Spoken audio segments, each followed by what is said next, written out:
संत गुरुओं के सामने हमारा जीवन उपस्थित है। ऐसे ही रोज सत्संग होना चाहिए जैसे अभी हो रहा है, तो हमारा देश सुधर सकता है। इस समय कौन ऐसा आदमी होगा जिसके हृदय में ऐसी बातें काम न कर जाए। कितना खतरनाक होगा तो भी सोचता होगा कि बात साहब ठीक कहते हैं, लेकिन हम चल नहीं पाते हैं, क्योंकि हमारा संबंध है प्राणियों से। और संबंध का होना कुछ देर में होता है, लेकिन विच्छेद होने में देर नहीं लगती है। एक समय की बात है, छोटी सी प्रत्यक्ष घटना है।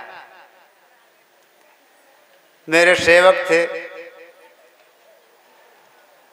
और उसको जवानी में लकवा मार दिया आदमी को। 3 बच्चे हुए, बस किसी किसी की जल्दी हो जाते होंगे बच्चे, तो तीनों बच्चे छोटे छोटे छोटे छोटे तो बड़े बड़े हो गए, बुढ़े हो गए। अब लड़का सब चले गए परदेश, कोई बम्बई चला गया, कोई कहीं चला गया। अब वहीं अपना धंधा करने लगे, मकान बड़े बड़े बन गए। लेकिन वो पिताजी के लकवा जब मार दिया तो उनकी पत्नी रहा, माता जी लड़कन की माँ, और लकवा वाले की पत्नी बहुत सुशीला माँ थी। उसको कमर में हाथ धर करके वो चल पाता था, कंधे में, तो लेटरिन ले जाना, लेटरिन से ला करके बैठाना, हाथ पैर धोना, यानी पूरी क्रिया करती थी वो, क्योंकि उसका हाथ लुंजे थे, कुछ नहीं काम करते बनता था। अब खिलाते थे, भोजन उसके हाथ से बनता नहीं था। 30 साल खिलाया, बहुत होता है 30 साल। लेटिंग कराना, स्नान कराना, कपड़ा बिल्कुल जैसे हमारे भैया पहले टनाटन सफ़ेद, कभी गंदे नहीं होने दिया। और उसके बेड में 2 जगह आसन रहता था, एक अंदर और एक बाहर बरामदा में। दोनों आसन बिल्कुल चमाचम रहते थे, साफ सुथरे। और साल में एक भंडारा करता था, 5 मूर्ति 8 मूर्ति 10 मूर्ति बुला लेता था। कहता था जब तक मेरा जीवन है तब तक संत गुरु आते रहना, और मेरे से कोई त्रुटि हो जाए तो क्षमा भी करते रहना। वो विकलांग बाबा का। तो हम लोग जाते थे, उस एरिया के संत भी जाते थे। तो वो पिछले वर्ष उसका शरीर छूट गया, तो 12 बजे दिन में पति का छूटा, वो विकलांग बाबा का, और दूसरे दिन शाम 4 बजे उस पत्नी का छूट गया। 12, 1, 2, 3, 4 घंटा बाद पत्नी का छूटा। तो दोनों के शरीर छूट गए। और लड़के 24 घंटा लगता बंबई में गाड़ी आने में, यहाँ लखनऊ 24 घंटा में सब लड़ गया। तो मातारी भी मरी मिली और बाप भी मरे मिले। अब वहाँ सब दुख का तो था नहीं रहा। शोक मनाते हैं लोग, भले दूर रहा लेकिन शोक मनाते हैं अपने आदमी से। अब जब वो कफन दफन हो गया तो हम लोगों को सूचना हुई, तो हम गए भी। तो हम लोगों को भी दुख हुआ थोड़ा कि दोनों आदमी कैसे एकदम 4 घंटे के अंतर्गत शरीर छोड़ दिया। तो ये संस्कार होता है, जितने दिन का संस्कार जिसका संबंध रहता है वो रहता है। इसके बाद में जहाँ भोग समाप्त हुआ तो शरीर रह नहीं सकता है, चाहे किसी का भी हो। बच्चा पेट में भी खत्म हो जाते हैं, और पेट से बाहर आकर के भी खत्म हो जाते हैं। प्रत्यक्ष घटना है। बाबू के अभी नाते हुआ है जनवरी के महीने में, तो पैदा होते ही उसकी माँ तुरंत मर गई। बच्चा अभी भी है, परदेश में थे, वहाँ कोई सेवा करने वाला नहीं रहा, और उसकी भी दिमाग काम नहीं किया लड़की की, वो ठंडी लग गई और अपना मर गई, बच्चा बना रहा। जब ये 13 ही दिन करने के चाहा तो कहे महाराज आ जाओ, हम दिन 13 ही करना चाहते थे हमको। अब हम 10 से 5 दिन पहले उनके घर से आए थे, और वो बहू से बात भी हुई फोन में, कहे गुरु जी अब खुशी होने वाली है। तो मैंने कहा खुशी है तो बढ़िया है, आ जाओ, हम तुम्हारे घर में हैं। तो कहे आऊँगी लेकिन होली के बाद। हमको ठीक है होली के बाद आना, लेकिन 3000 रुपया खर्च करना पड़ेगा तुमको। तो हंसी और कहीं हाँ गुरु जी करूँगी। तो हमको ठीक, और हम अपने आश्रम में आ गए और 2-4 दिन के बाद में खबर आई कि वो बहू खत्म हो गई। और उसका पति फोन किया, कहने महाराज जी पत्नी खत्म हो गई। तो मैंने उससे पूछा कैसे हो गई? तो कह वो मैं दुकानदारी करता था लड़का, तो वो चला गया दुकान में और बच्चा घर में हो गया और कोई पास कोई रहा नहीं, ठंडी लग गई मर गई। तो मैंने डांटा उसको कि तू क्यों चला गया वहाँ? अरे जब बच्चा हो जाता तब जाते, बाद में जाते, नहीं तो उस दिन न जाते। कहा वही तो कहा कि तुम जाओ, अभी बच्चा नहीं होगा। तो मैंने कहा उसकी बात को न मानते, हजारों बात नहीं माने, तुमने ये बात क्यों मान लिया? तो लड़का लज्जित हुआ, बोला नहीं फोन में। अभी भी घर में एक दिन बात हुई थी। तो इस तरह का जीवन रहता है प्राणियों का। तो ये बच्चों के संबंध में, माता पिता के संबंध में, सास ससुर के संबंध में और संत गुरुओं के संबंध में जीवन रहता है, और किसी का नहीं रहता है। समाज बहुत बड़ा है, कोई देवी देवता के संबंध में रखते हैं, कोई तीर्थ व्रत का संबंध रखते हैं, कोई शाम सवेरे प्रार्थना करते हैं, कोई पाठ करते हैं, और कोई 4 बजे सवेरे से ताल में मछली मारने लगते हैं। हम रास्ता में सुबह चलते हैं तो कहीं कहीं मिलते हैं हमको, नाव छोटी सी होती है, वो ताल में डाल देते हैं, उसमें जाल बांध देते हैं सामे के, बस ऐसे निकालो चले जाते हैं। तो एक दिन की बात है, तो मैंने कहा ये सुबह सुबह ये काम करते हो? कहने महाराज हमारे 3 साकन से चला आया, तो क्या करें, हमें यहाँ धंधा है, तो हमको तुम छोड़ दो, ना करो ये धंधा जिसमें जान जाते हो। कहने पटता नहीं, हमको पट जाएगा, हमारा पट जाता तुम्हारा नहीं पटेगा। तो बोला नहीं मछमरुआ। जब बोला नहीं तो मैंने कहा मेरे साथ चल। कहा आज नहीं आएंगे, कभी आएंगे। एक गांव में थे, तो वह कभी नहीं आता है, वो क्यों आएंगे हमारे पास? तो संबंध बहुत होता है, संबंध जरूरी होता है, लेकिन संबंध का छूट जाना बड़ी जल्दी हो जाता है। बैठ जाओ। इसलिए ऐसा योग कब मिलेगा? जैसे आज है। सदगुरु कबीर साहब कहते हैं ऐसा योग न देखा भाई, अब भूला फिरे लिए गफिलाई। गाफिल बहुत लोग हैं, बूढ़े हैं लेकिन गाफिल है। कैसे गाफिल है? बूढ़े हैं, सवेरे उठते हैं तम्बाकू सान के खाने लगते हैं, उठ चरपहिए में बैठे बैठे।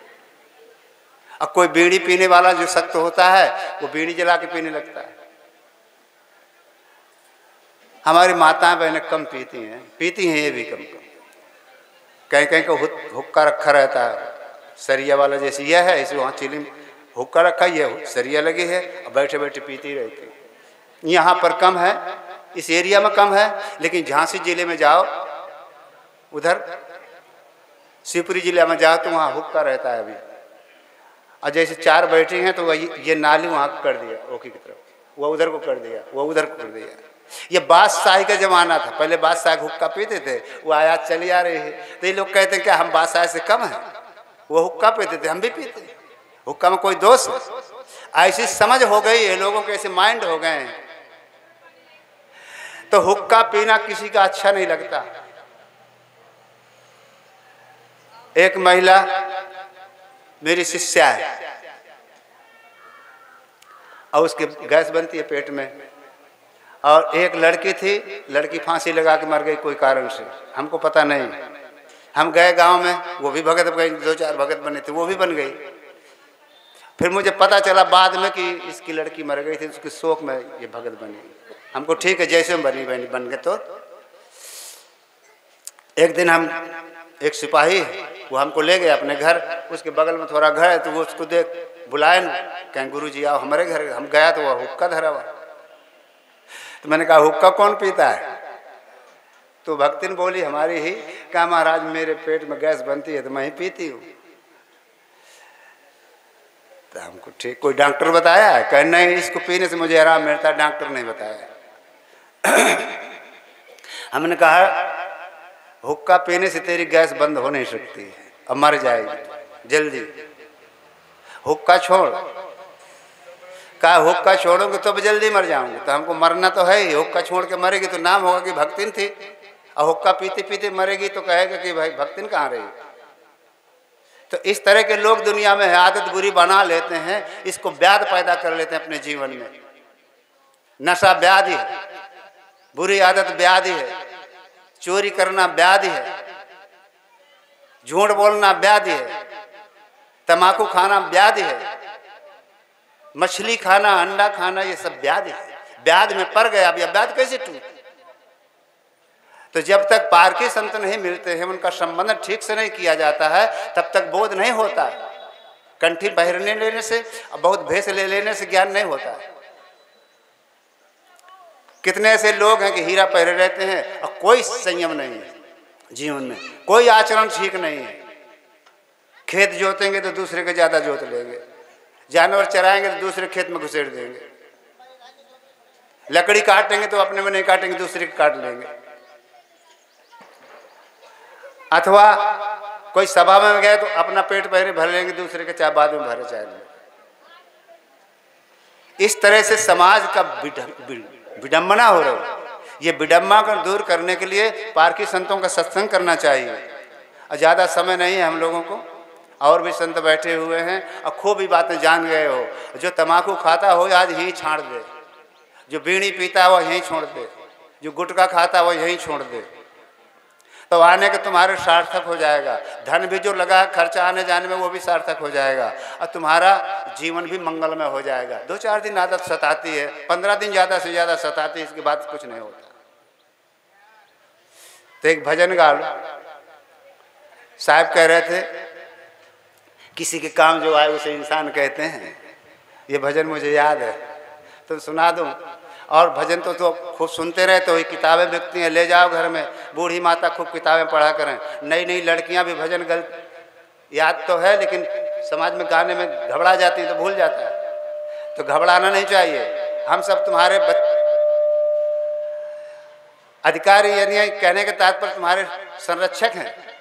हम तुमको जो भूलते होगे वो आता होगा हम बता देंगे, लेकिन ऐसा करो कि भूलो ना। क्यों कि पहलवान जब लड़ते हैं तो माता पिता की ताकत नहीं लगती कि लागत, स्वयं की ताकत काम करती है वहाँ। इसलिए मंच पर स्वयं की ताकत काम करती है। गीत गाने में, भोजन करने में स्वयं की ताकत काम करती है ना। इस तरह से स्वयं बलवान बनो, स्वयं शक्तिशाली बनो, स्वयं संस्कारी बनो, स्वयं अच्छे स्वभाव वाले बनो, स्वयं अच्छी बात करने वाले बनो, स्वयं अच्छी चाल चलने वाले बनो, तब हमारा जीवन मंगलमय होगा। तो एक भजन है, किसी के काम जो आए उसे इंसान कहते हैं, पराया दर्द अपनाए उसे भगवान कहते हैं। किसी को दर्द जो अपना ले, अपनाने का मतलब उसका दर्द दूर कर दे, हंसी से हंस करके, सेवा करके, दवा करके उसे भगवान कहते हैं। भगवान कहीं है नहीं, हम ही तुम भगवान हैं। ये देवियां हैं और ये देवता हैं, ये भगवती है और भगवान है। भगवती और भगवान घर में हो और उनके लड़का बदमाश हो, कैसा हो सकता है? असंभव है ना। इसलिए भगवान का काम करोगे तब भगवान बनोगे, भगवती के काम करोगे तो भगवती बनोगे। नाम लक्ष्मी है,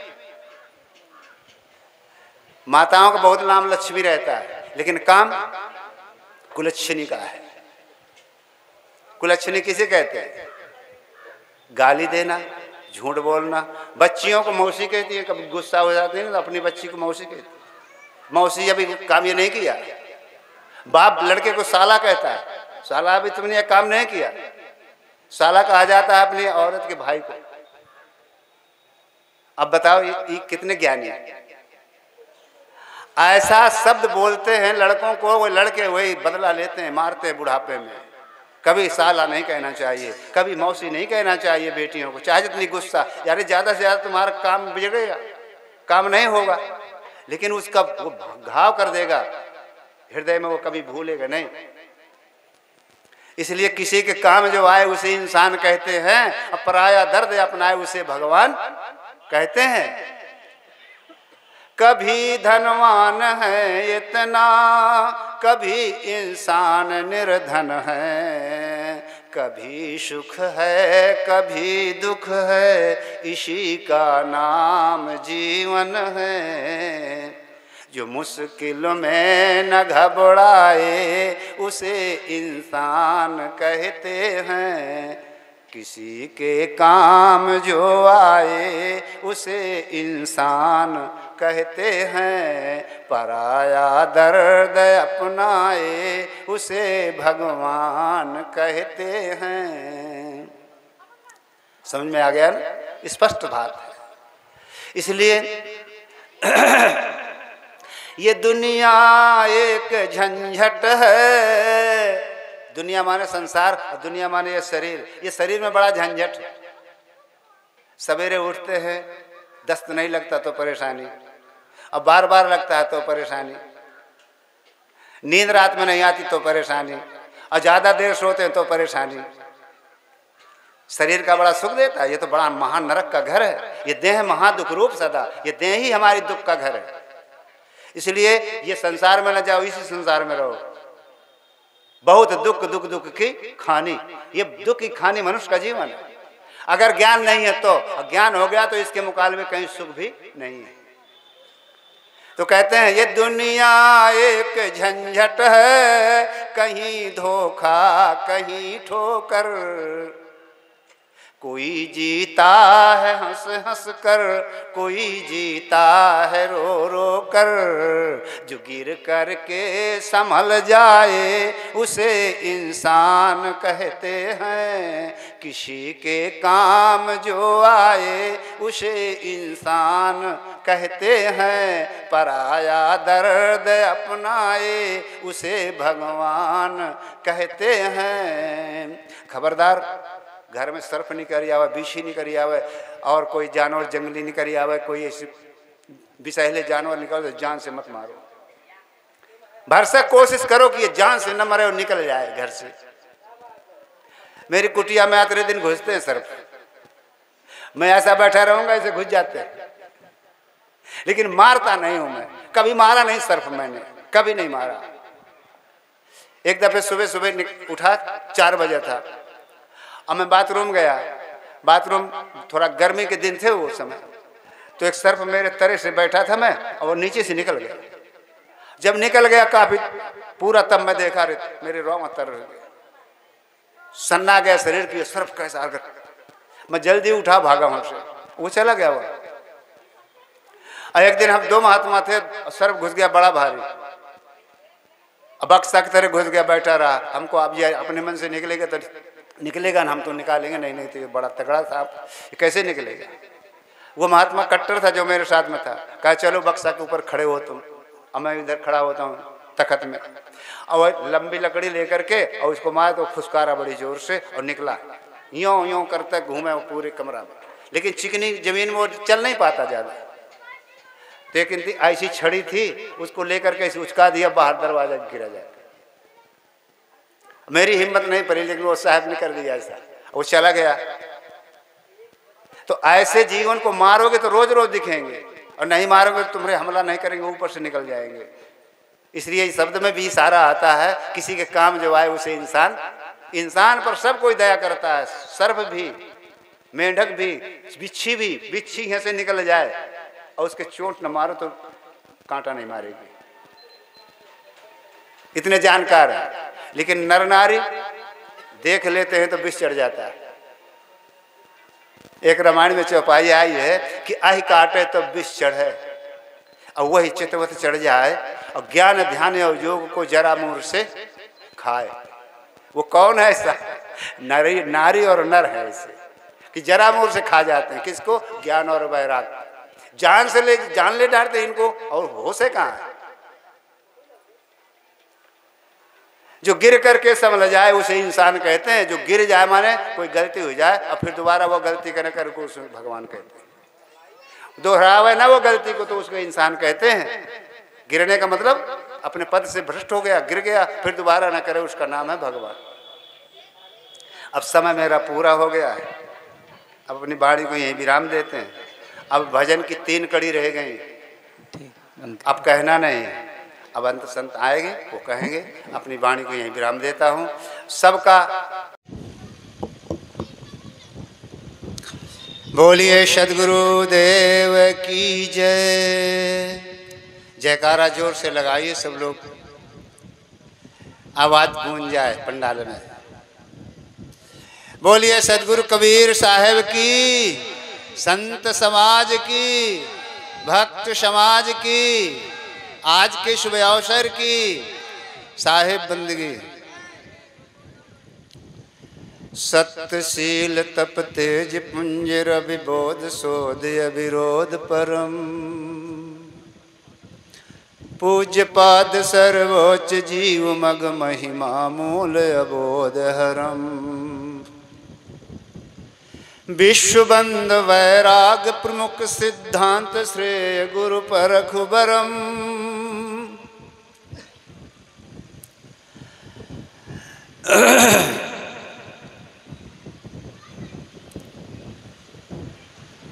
विश्वबंद वैराग प्रमुख श्रद्धे संत सुपरम।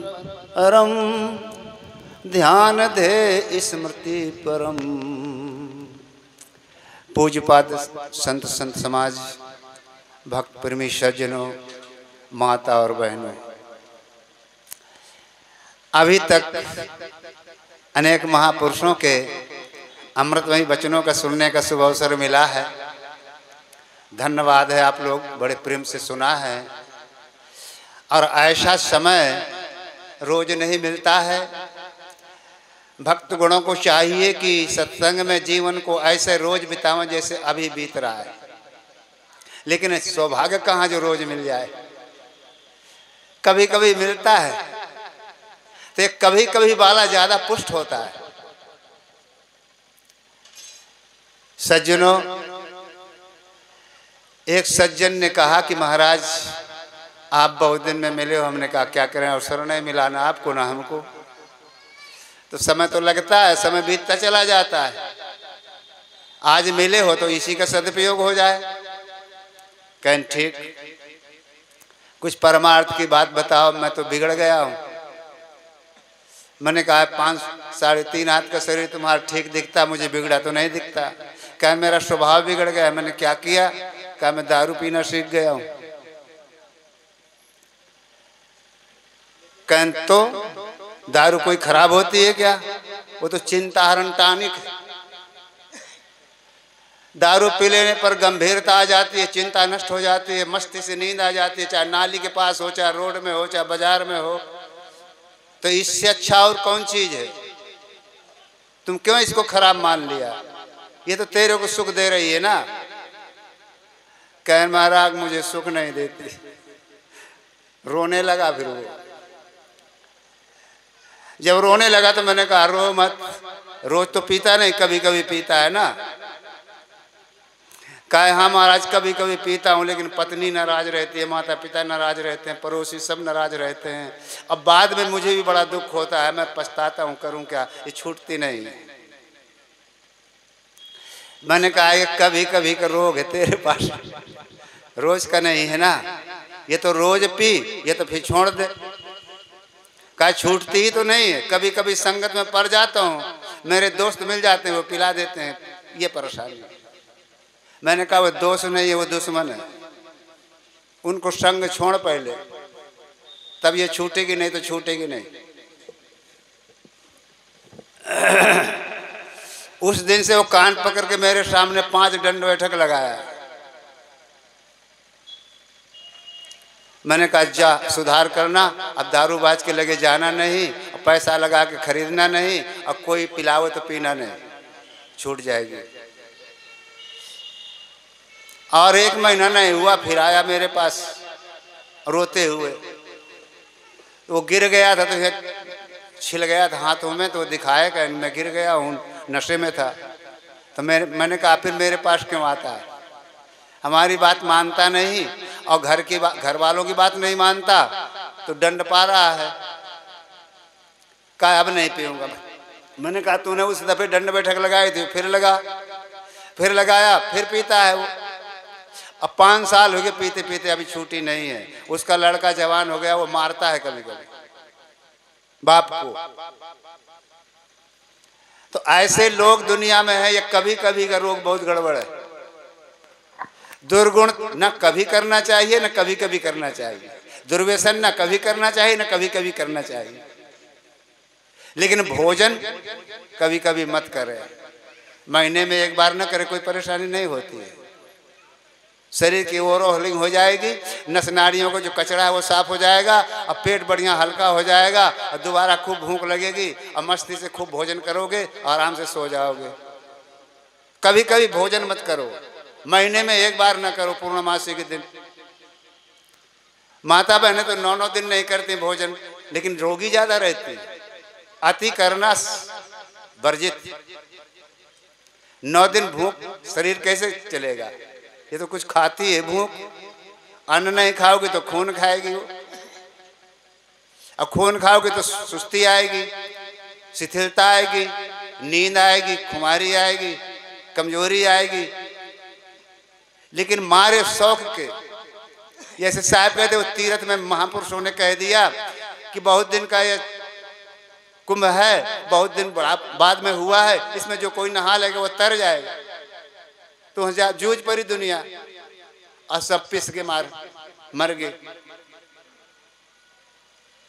ऐसी ये दुनिया अंधकार में रहती है और सुधार नहीं करती है। इसलिए सदगुरु कबीर साहब ने कहते हैं कि मैं रोऊं ये जगत को, अब मोह को रोवे न कोय, अब मोह को रोवे सो जना जो शब्द विवेकी। शब्द का विवेक क्या है? शब्द का कैसे विवेक करोगे? जैसे मैं बोल रहा हूं, इसका क्या करोगे? आप बोलते हैं, क्या करोगे? विवेक का मतलब क्या होता है? विवेक सुनते हैं, हम जानते नहीं। विवेक कहा जाता है 2 चीजें मिक्सचर हो, उसको अलग अलग कर देने का नाम विवेक। इसलिए तुम्हारे में 2 चीजें हैं, शरीर जड़ और चेतन सत्य।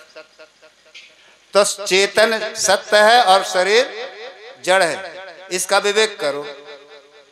जड़ चेतन को भिन्न करो। सदगुरु विशाल देव ने भवयान में कहा है ये साक्ष्य, जड़ चेतन को भिन्न करो। भिन्न माने अलग।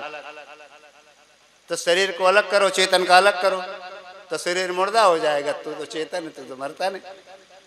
तो अलग अलग करना नहीं है, तुम्हारे करे होगा भी नहीं।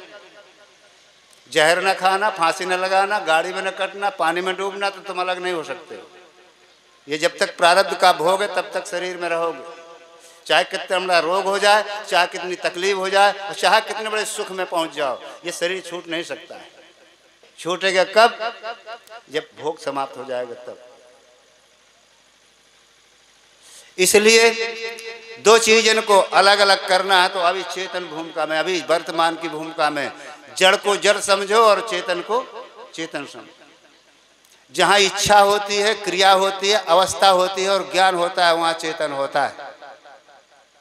क्या बातें बताया मैंने? 4। कौन कौन? इच्छा, क्रिया, अवस्था और ज्ञान। 4 हो गए। इच्छा माने इच्छा होती है तब जीव चलता है, इच्छा न हो तो चलोगे नहीं। और क्रिया, जब शरीर है तो कुछ ना कुछ करेंगे, चाहे अच्छी क्रिया करें चाहे बुरी क्रिया करें, करोगे ना। अवस्था माने उम्र, छोटापन, किशोरपन, जवानीपन और बूढ़ापन। सब अवस्था सब देह में होती है। पशुओं में, पंछियों में, कीड़ों में, मनुष्यों में होते हैं कि नहीं होते। और ज्ञान, चींटी को भी ज्ञान है। अगर देखो ऐसे चलती है, ऐसे उंगली लगाओ तो मुड़ जाएगी, वो जान जाएगी कोई खतरा है आगे। तो ज्ञान है कि नहीं? लेकिन जैसे हमारा और आपका ज्ञान है, वैसा चींटी को ज्ञान नहीं। चींटी की घ्राण इंद्री बहुत तीव्र होती है, वहां पर गुड़ टांग दो तो वो पहुंच जाएगी। तुम नहीं सूंघ पाओगे, और वो सूंघ करके कहीं से भी आकर के वो गुड़ को जा करके इस्तेमाल करेंगे। इसलिए कीड़ों में शक्ति बहुत है, पशुओं में शक्ति बहुत है, और सबका मालिक सबका राजा मनुष्य है, इतना ज्ञान नहीं कर पाता है। दारू की कटोरी भर के धर दो, चींटी उसमें नहीं लगेगी कि लगेगी? दूध रख दो, घी रख दो, रोटियां भी रख दो तो चींटी पहुंच जाएगी। लेकिन दारू की बोतल में, दारू की कटोरी में, दारू के गिलास में चींटी नहीं जा सकती। न कहीं कौन क्लास पढ़ी है, न कोई डॉक्टर मास्टर उसको पढ़ाया है, न कोई लेक्चरार पढ़ाया उसको, कुछ नहीं पढ़ा, उसका ज्ञान नहीं है पढ़ने का, लेकिन वो दारू नहीं पीती। अई काली मुंडी वाले पढ़े लिखे लोग, डॉक्टर मास्टर लेक्चरार विद्वान, ये सब दारू पीते हैं। सब नहीं पीते हैं, अच्छे लोग नहीं पीते हैं, लेकिन बहुत ज़्यादा दारू पी जा रही है समाज में। दारू पी करके अपने शरीर को भी नष्ट करते हैं, धन को भी नष्ट करते हैं, और अपने परिवार को दुख देते हैं। एक घर में हम थे मेहमान, और कई बार रहे मेहमान, लेकिन पता नहीं उस समय का हमारा भी किस्मत और संस्कार हो, उनका भी संस्कार होगा, तो रात भर गारी दिया है। माता पिता नहीं दिए, रात भर गाड़ दिया, सुबह 4 बजे तो गाड़ी देना शुरू किया, 4 बजे से 6 बजे तक। और हमारे साथ में 2 महात्मा और थे, कहा चुप पे रहना, बोलना कुछ नहीं। हमने कहा अपना लड़का है, बोल दे, क्यों दिमाग खराब हो गया इसका, क्यों बकता है सुबह सुबह गाली? तो कहा नहीं तुमको नहीं बोलना है। तो हम चुप पे बड़े रहे, 7 बजे तक गाली दिया और चला गया। इसके बाद में हमारी सलाह हुई तीनों चारों मूर्ति की, अब क्या होना चाहिए? कहन बिल्कुल चलना चाहिए। कहन चलो चले, बांधा झोली झंडा, तैयार हो गए। लेकिन माता पिता रोने लगे आगे, महाराज गलती हो गई, क्षमा करो, मैं तो कुछ कहा नहीं, अब वो पुत्र मेरा क्या करूं, नहीं मानता। हमने कहा ठीक है, तुम्हारी बात मान लेते, तुम उदार आदमी हो, अच्छे आदमी हैं, खराब नहीं है। तो मान लिया उनकी बात। फिर हम बाद में गए, लेकिन फिर आज मिले, वो गलती स्वीकार कर रहे थे, हमने गलती क्षमा करो, अब नहीं करेंगे ऐसे। हमको ठीक है, नहीं करोगे तो कोई बात नहीं है, लेकिन अब हो गया सो हो गया। मैंने उसको कान पकड़ा, करो कान पकड़ो, आज से नहीं पिएंगे। तो कान पकड़े, नहीं पिएंगे, मेरे चरण छुआ, चला गया।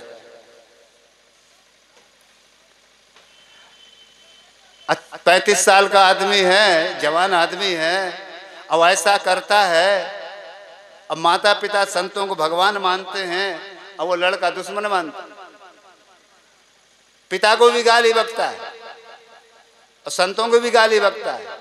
कोई संत ऐसे भी हैं कि वो गाली देता है, हम लेंगे नहीं तो क्या करेंगे, नहीं लेंगे। हमने नहीं लिया, लेकिन क्या हिम्मत पड़ेगी कि उसके घर में जाओ? ये तो कहानियां हैं और बात है, और जंगल की है बात, रास्ते की है, घर की नहीं। जैसे भगवान बुद्ध को लाखों गाली दिया, एक लठा पाड़े ने, कबीर साहब को भी गाली दिया है लोगों ने। सदगुरु कबीर साहब को तो ज्ञान में कोई हरा नहीं सके, ब्रह्म ज्ञानी, तत्व ज्ञानी, आत्म ज्ञानी, क्योंकि कबीर साहब का निराला ज्ञान है। जीव सबसे अलग है, और जीववादी कबीर साहब है, और सब कोई आत्मावादी, कोई ब्रह्मवादी, कोई खुदावादी, कोई भगवानवादी, कोई ईश्वरवादी। ये पक्ष लगा हुआ है, समानता कहाँ है? नहीं तो ब्राह्मण क्षत्रिय वैश्य शूद्र कहाँ हो सकते थे जो अगर समानता हो? बीजक में कहाँ लिखा है ब्राह्मण क्षत्रिय वैश्य शूद्र? बीजक में तो लिखा है, एक है मटिया एक कुम्हारा, एक सबन का सिरजनहारा, एक चाक सब चित्र बनाई, नादमिंत के बंद समाई, व्यापक एक सकल की ज्योति, नाम धरेगा कहिए भोती। राक्षस करनी देव कहावे, बात करे गोपाल न भावे, हंस देह तज न्यारा होई, ताकर जात कहा धो कोई। ये देह से, शरीर से आत्मा या जीव निकल जाए तो इसको स्त्री कोई कहेगा कि पुरुष कहेगा? क्या कहेगा? 100 कहेगा, 100 पड़ा है, मुर्दा पड़ा है, लाश पड़ी है। कोई कहेगा कि मम्मी पड़ी, पापा पड़ा है, ऐसा कहेगा कोई? तो ये सब बातें ज्ञान की समझा करो, सदगुरु कबीर साहब के सिद्धांत में तो एक लट्ठा पाड़े सलाह किया पंडितों ने कि कबीर साहब से ज्ञान में जीता नहीं जा सकता है जी। अब कहें तो कैसे जीता जाए? कहें 2 लाठ लाओ। एक नया जवान लड़का ऐसा था जैसे हमारे बैठे हैं बाबू, गया कोठी से 2 बांस काट लाया और सदगुरु कबीर साहब के पास सवेरे पहुंच गए जाकर। कहन गुरु महाराज आज हमारा तुम्हारा शास्त्रार्थ होगा? कहन बिल्कुल होगा, आओ बैठो। कहन बातन से नहीं होना है, बातन से हमारे गम की बात नहीं है। कहन तो क्या करोगे? कहन 2 लट्ठ लाए हैं हम आज, तो 1 लट्ठ आप पकड़ो, 1 लट्ठ हम, और जो लट्ठ में जीत जाए वो बड़ा है। तो कबीर साहब कहते हैं कि ठीक है आओ।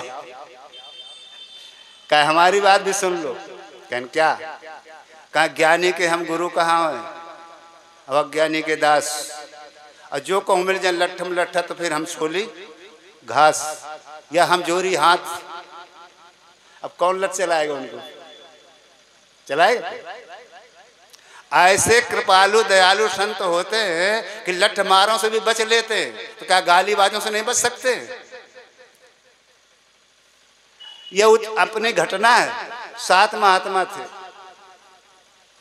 शांति साहब थे, शांति साहब की मंडली थी, हम भी थे उसमें, और भी साधु थे। कहीं जा रहे थे उधर,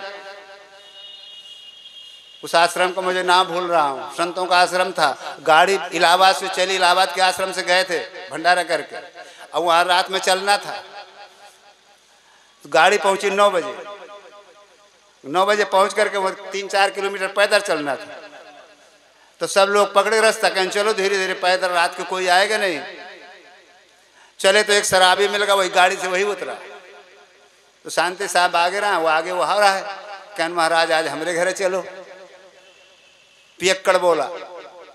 कहन हाँ भैया चला जाइए, आज तो निमंत्रण दूसरी जगह है और गाड़ी लेट हो गई है तो जाना है, आज वहाँ प्रोग्राम है।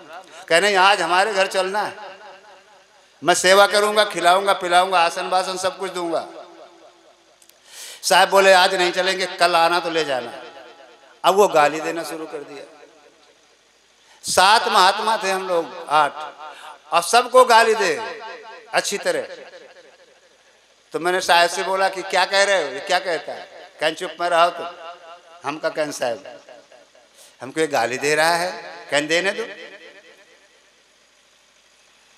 और हमका थोड़ा गड़बड़ लगे, हमने कहा ये 2-4 तमाचा लगाए ठीक हो जाए।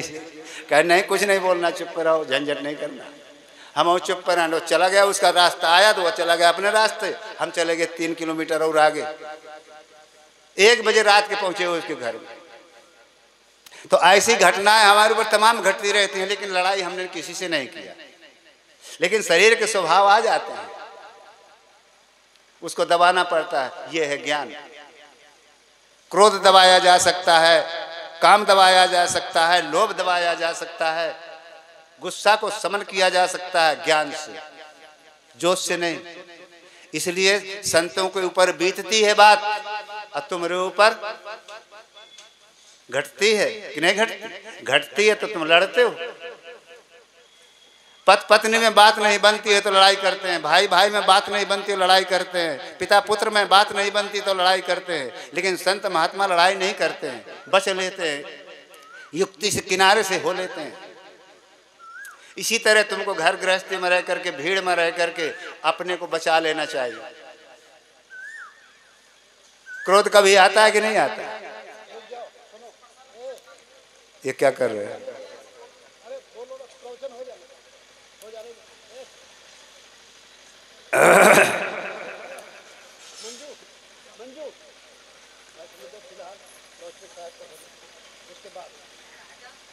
कुछ करना चाहते हैं?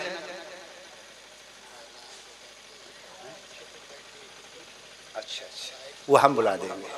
ठीक, मंजू बैठो। भाई देखो, अब मेरा समय थोड़ा होने वाला है। जो पीछे माताएं बैठी हैं वो आगे आ जाए, अगर बीच में बैठी हैं तो भी आगे आ जाए। पुरुष लोगों को बैठे रहने दो, माता बहनें आगे आ जाए बस। और जल्दी